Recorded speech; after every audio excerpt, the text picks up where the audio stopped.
And now, another Mannix the Pirate video, brought to you by Snowballs. Snowballs. There's nothing gay about them.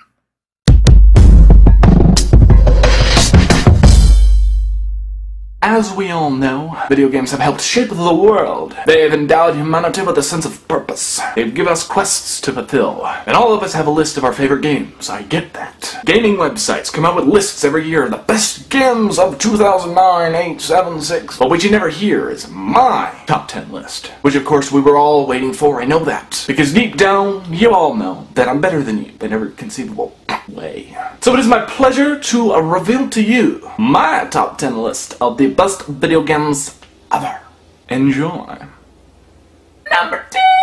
I've got a message for the creators of Final Fantasy. I don't know much, but I know I love you. If you've never played a Final Fantasy game, you are missing out, let me tell you. But really the only games worth mentioning are 2, 7, 9, and Tactics. We had to put 7 on the list because, well, let's face it. Final Fantasy VII had the greatest story of any video game ever made, and if you disagree, you fail automatically. Anyone who ever tells you that they've played Final Fantasy VII and did not cry when Ares died is a liar. The game was emotional, we fell in love with the characters, and it was so popular that spin-offs were made, prequels, sequels, etc., even a movie, and that's impressive. Final Fantasy IX rivals with 7, not with storyline or gameplay, but the introduction of a character who wasn't boring as hell. Zidane from Final Fantasy IX was a 16-year-old horny teenager who actually had charisma character. We liked him. Cloud was boring and bland and just an emotionless shell. Don't get me wrong, 7 was great. I had to put 2 on the list just because it was the most mind-racking Final Fantasy game I've ever played in my life. Characters that joined your team would often get killed off, or they would get brainwashed by the villain and then fight against you and then come back and then fight against you, and it was just, oh my god, it was hard. But not as hard as Tactics. If you didn't save the game after every level in Tactics, you were bound to die because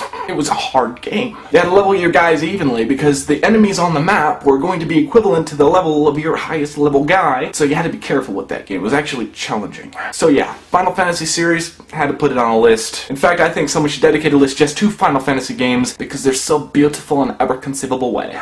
Number 9!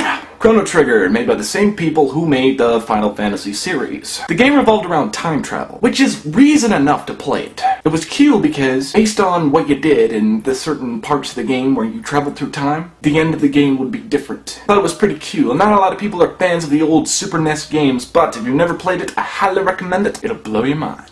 Number 8. Alright, fine, yet another game made by Square. But I can assure you that my fetish is completely healthy. This game was the very first RPG I ever played, and I immediately fell in love with the genre. It was simple, while at the same time possessing characters from games that I had previously enjoyed on the Nintendo game consoles. So yeah, a good RPG for starters to the genre. You will not be disappointed. Simple game, fun, good stuff. Number 7.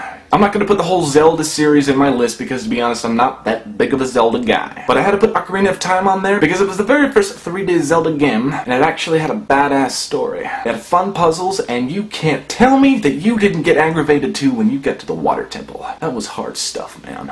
But yeah, a good old school game worth playing over and over again. Number 6. Gotta catch 'em all, gotta catch 'em all. Okay, yeah, I get it. The anime sucks, the movies were boring, the cards were gay, but the games, the real games, not the spin-off games like Pokemon Puzzle Challenge or Pokemon Snap, the actual turn-based RPG series was beautiful. I'm a Pokemaniac! But one thing I liked about this series was that it really never ended. You had a linear storyline, but non-linear events, and you could just keep playing it and playing it and playing it and playing it and playing it. The very first time Vampire had ever been introduced to. If you've never played the Pokemon games, I don't recommend buying the new generations. It's kind of something that you had to grow with. If you're not a Pokemon fan, stay away. Number 5. Oregon Trail, the old 2D game for those crappy Mac computers. When this came out, video games were still evolving, and so the selection you had was kind of poor, but the cool thing about this game was there was one thing about it that never got old for me, and that was the hunting part. You'd go out and you could shoot rabbits and bears and deer and stuff, and it was really fun. That, of course, was before first-person shooter games, so yeah, I understand. I just had to put it on the list because I like to shoot stuff. And this game helped me learn to love it.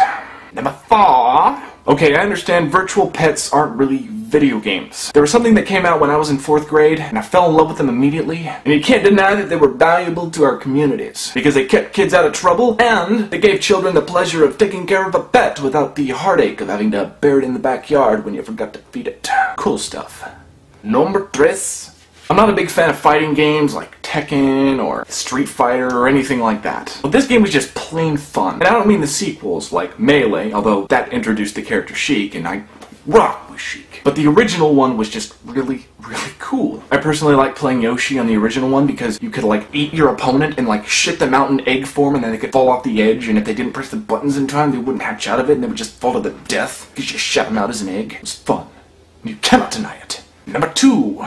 I hate DDR games. I do. I will never play them. And it doesn't matter what kind of spin-off they are. And it doesn't matter if it's the arcade game where you actually sit there and dance, or the Congo Bongo bullcrap for the N64, or even the Guitar Heroes and the rock bands. The only reason I put this on the list is because people love them and our society does benefit from them. Dance Dance Revolution, the actual activity, it made fat, disgusting people lose weight, which I am totally in favor of. And the stupid rock band Guitar Hero games, it gave pot smokers something to do during the day so they wouldn't wander outside their house and annoy people. So yeah, I'm gonna put it on the list. I don't play them myself, but I understand the benefits they give to society.